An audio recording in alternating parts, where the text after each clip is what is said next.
During the 1990s, the James Bond saga encountered significant obstacles. The iconic secret agent sought a vital transformation, a reimagination intended to regain the franchise's trustworthiness following tumultuous phases.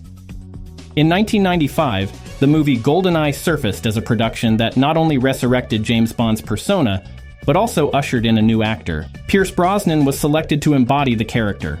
Yet as Brosnan assumed a central role in this rejuvenation, his odyssey through the James Bond franchise, characterized by peaks and valleys, would bring about pivotal alterations for both the film realm and the video game sector. While the movie sector aimed for a rejuvenation with a contemporary look and heightened action in GoldenEye, on the flip side of the video game domain, developer Rare surpassed expectations by introducing the groundbreaking GoldenEye 007 for the Nintendo 64. It reshaped the limits of what a first-person shooter game could achieve and left a lasting impact on the video game industry.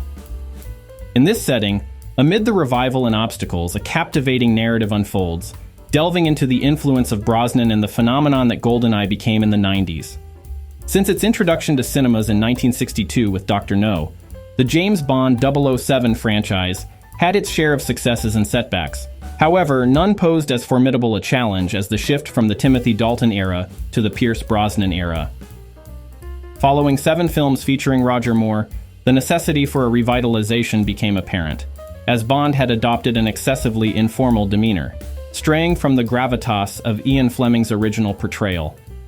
Critiques of Dalton's contributions, namely The Living Daylights and License to Kill, highlighted a potential overemphasis on serious vibe for the 80s. The franchise faced turmoil, exacerbated by the substantial acquisition of MGM and United Artists, resulting in a downturn. The director Martin Campbell, recognized for his resolute direction and imaginative approach to action sequences, was summoned to breathe new life into James Bond in the 90s. A fresh beginning was imperative after the perplexities, and his initial pivotal decision was the selection of a new visage for the character of James Bond. While Dalton had delivered commendable performances, Martin Campbell sought a novel figure to embody the agent in the approaching decade, an individual capable of serving as a renewed focal point for the franchise. The chosen individual was Pierce Brosnan, an Irish actor renowned for his role in the NBC series Remington Steele.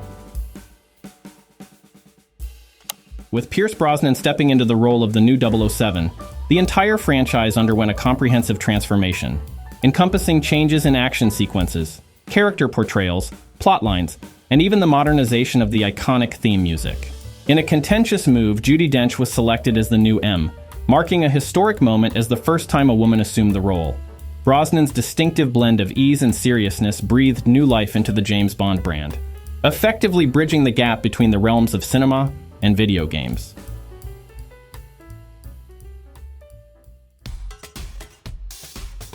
The connection between the film industry and video games is often intricate, laden with challenges and high expectations. In the 90s, the resurgence of James Bond and GoldenEye went beyond a mere attempt to rejuvenate the cinematic franchise. It sparked a revolution within the video game industry. GoldenEye transcended the boundaries separating these two worlds, leaving an enduring imprint for those who would come after. As this interconnection unfolded, reshaping the landscape of games within the cinematic realm, Pierce Brosnan emerged as the embodiment of this renaissance, infusing the iconic character James Bond with a distinctive mix of ease and intensity. The film GoldenEye 007 not only injected vitality into the franchise, but also incorporated modernized elements, spanning from the storyline to the iconic theme music. Simultaneously in the video game domain, the developer Rare, renowned for its past triumphs, grappled with the task of transforming GoldenEye into a groundbreaking game for the Nintendo 64.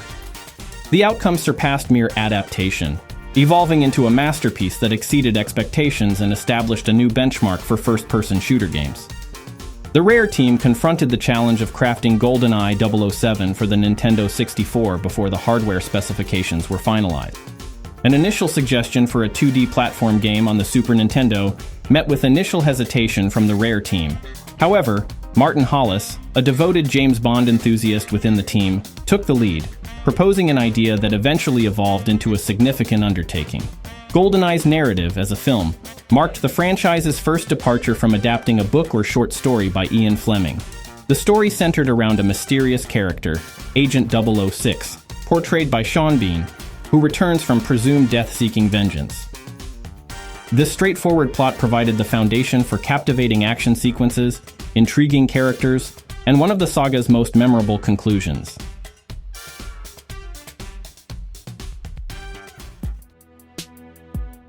Development on GoldenEye commenced in January 1995, with Martin Hollis and his team tasked with crafting a 3D game for the upcoming 64-bit Nintendo system. Originally envisioned as an on-rail shooter, akin to Sega's Virtua Cop, the team contemplated incorporating a first-person shooter mode. The team undertook visits to film sets to gather visual references, meticulously integrating details from the movie's locales into the game's 3D environments with impressive precision. The game's visual resemblance to the film served as a strategic marketing move, and Martin Hollis's passion for James Bond influenced the incorporation of gadgets from other films in the franchise into the game.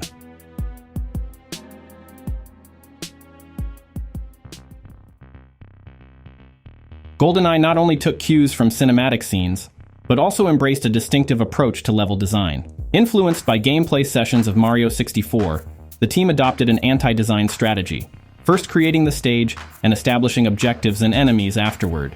Despite its inefficiency, this approach delivered a more authentic and non-linear sensation, with rooms lacking direct relevance contributing to a player experience that was both liberated and immersive. The anti-design methodology embraced by the GoldenEye team was largely a product of their lack of prior experience. Remarkably, 8 out of the 10 team members had never worked on a game before, and the absence of an actual Nintendo 64 console for half of the development turned out to be advantageous. This mindset not only influenced the design of the game's stages and scenarios, but also gave rise to more audacious concepts initially put forth by Rare. When the Rumble Pack accessory was introduced, a noteworthy concept involved reloading ammunition by detaching and reattaching the accessory to the Nintendo 64 controller. Regarding the artificial intelligence of on-screen enemies, Martin Hollis harbored an ambitious vision for GoldenEye. He aspired to implement a realistic approach wherein enemies would act intelligently and exhibit variability. Each character had distinct objectives, ranging from mere survival to triggering alarms, rescuing colleagues, or adhering to specific orders. To alert enemies to the player's presence, a system based on audio and visual cues was implemented. NPC reactions were influenced by various factors, including the player's position and actions, resulting in diverse behaviors such as standing and shooting, dodging, kneeling to shoot, among others.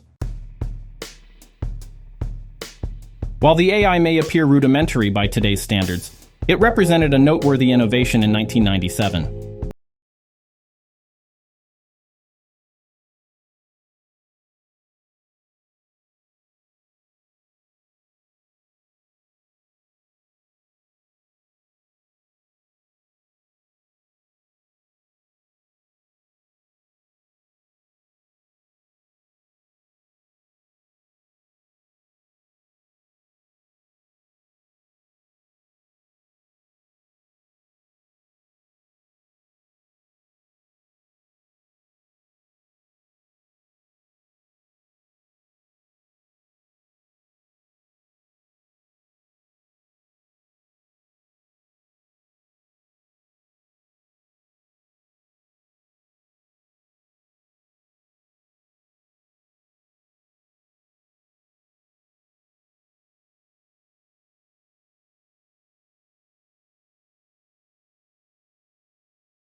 If, akin to me, you are an avid aficionado of the golden era of video games and hold dear recollections of the iconic GoldenEye, do share your experiences with the franchise in the comments, and be sure to subscribe to the channel. Thanks for watching.